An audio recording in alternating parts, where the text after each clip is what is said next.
ಆತ್ಮಾವಲೋಕನ ನಿಮ್ಮ ವಾಹಿನಿಯ ಸಮಸ್ತ ಪ್ರೇಕ್ಷಕ ವೃಂದದವರಿಗೆ ಶ್ರೀಹರಿ ಮಾಡುವ ಸ್ವಾಗತ ಸುಸ್ವಾಗತ.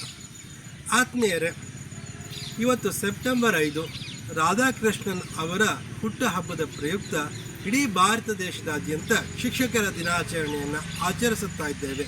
ಎಲ್ಲರಿಗೂ ಮತ್ತೊಮ್ಮೆ ಹ್ಯಾಪಿ ಟೀಚರ್ಸ್ ಡೇ ಅಂತ ಹೇಳ್ತಾ ಈ ನನ್ನ ಒಂದು ಪುಟ್ಟ ಕಾರ್ಯಕ್ರಮವನ್ನು ಶುರು ಮಾಡ್ತಾ ಇದ್ದೇನೆ. ಡಾಕ್ಟರ್ ಎಸ್ ರಾಧಾಕೃಷ್ಣನ್ ಭಾರತದ ಸಂಸ್ಕೃತಿಯ ಹಿರಿಮೆಯನ್ನು ವಿದೇಶದಲ್ಲಿ ಗೌರವ ಆಧಾರಗಳಿಗೆ ಪಾತ್ರರಾಗಿರತಕ್ಕಂತಹ ಡಾಕ್ಟರ್ ಸರ್ವಪಲ್ಲಿ ರಾಧಾಕೃಷ್ಣನ್ ಅವರು 18ನೇ ಶತಮಾನದಲ್ಲಿ ಭಾರತದಲ್ಲಿ ಜನಿಸಿದ ಅತ್ಯಂತ ಶ್ರೇಷ್ಠ ತತ್ವಜ್ಞಾನಿಗಳಲ್ಲೊಬ್ಬರು. ಇವರು ಕೇವಲ ತತ್ವಜ್ಞಾನಿ ಮಾತ್ರ ಅಲ್ಲ, ಉನ್ನತ ಶಿಕ್ಷಣ ಶಾಸ್ತ್ರಜ್ಞ, ರಾಜಕೀಯ ಶಾಸ್ತ್ರಜ್ಞ ಹಾಗೂ ಸ್ವತಃ ತಾವೇ ಲೇಖಕರಾಗಿಯೂ ಕೂಡ ಸಾಕಷ್ಟು ಹೆಸರು ಮಾಡಿದಂತಹ ಮಹಾತ್ಮರು, ಪುಣ್ಯಾತ್ಮರು. ಹಿರಿಯರಿಂದ ಕಿರಿಯರಿಗೆ ಹುಟ್ಟಿದ ಗರಿಮೆಯನ್ನಾಗಲಿ ಸಂಪತ್ತಿನ ಹಿರಿಮೆಯನ್ನಾಗಲಿ ನನ್ನ ಬಾಲ್ಯದಲ್ಲಿ ನಾನು ಕಾಣಲಿಲ್ಲ. ನಾನು ನಾನಾಗಿಯೇ ಬಾಳಿದೆ, ನಾನು ನಾನಾಗಿಯೇ ಬೆಳೆದೆ. ಬೆಳಕು ಕಂಡಿದ್ದು ಏನೆದ್ದರೂ ಭಗವಂತನ ಕೃಪೆಯಿಂದ ಅಂತ ಇವರೇ ಅಂತಂದರೆ ರಾಧಾಕೃಷ್ಣನ್ ಅವರು ತಮ್ಮ ಬದುಕಿನ ಬಗೆಗೆ ಬರೆದುಕೊಂಡಂತಹ ವ್ಯಾಖ್ಯಾನ ಇದು.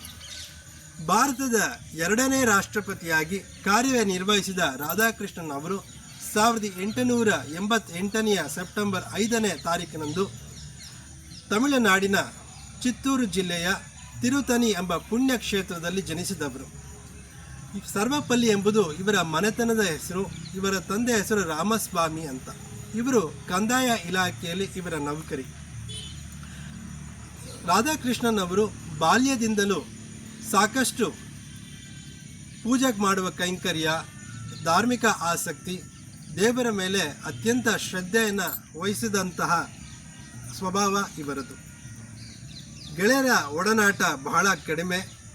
ಅವರಿಗೆ ಗೆಳೆತನ ಅಂತಂದರೆ ಕೇವಲ ಪುಸ್ತಕ ಓದುವುದು, ಆ ಪುಸ್ತಕದ ಬಗ್ಗೆ ವಿಚಾರ ಮಂಥನ ಮಾಡುವುದೇ ಇವರ ಗೆಳೆತನ ಆಗಿತ್ತು. ಪುಸ್ತಕಗಳೇ ಇವರ ಗೆಳೆತನ ಆಗಿತ್ತು. ಆಟಗಳಲ್ಲಿ ಆಸಕ್ತಿ ಬಹಳ ಕಡಿಮೆ ಇತ್ತು ಇವರಿಗೆ. ಇವರು ಚಿತ್ತೂರಿನ ಪ್ರಾರಂಭಿಕ ವಿದ್ಯಾಭ್ಯಾಸವನ್ನು ಗಳಿಸಿ ಅನಂತರ ಕ್ರೈಸ್ತ ಧರ್ಮದ ಕಾನ್ವೆಂಟ್ನಲ್ಲಿ ವಿದ್ಯಾಭ್ಯಾಸ ಮಾಡಿ ಅಲ್ಲೇ ಅವರಿಗೆ ಕ್ರೈಸ್ತ ಧರ್ಮ ಅದರ ಬೈಬಲ್ ಪರಿಚಯ ಆಗುತ್ತೆ. ಕ್ರೈಸ್ತ ಧರ್ಮದ ಅಧ್ಯಯನ ಕೂಡ ಅಲ್ಲೇ ಮಾಡ್ತಾರೆ. ನಂತರ ಅವರು BA ಪದವಿಯನ್ನು ಗಳಿಸಿದಂಥದ್ದು.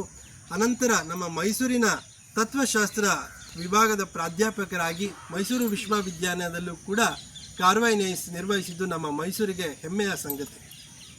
ನಮಸ್ಕಾರ.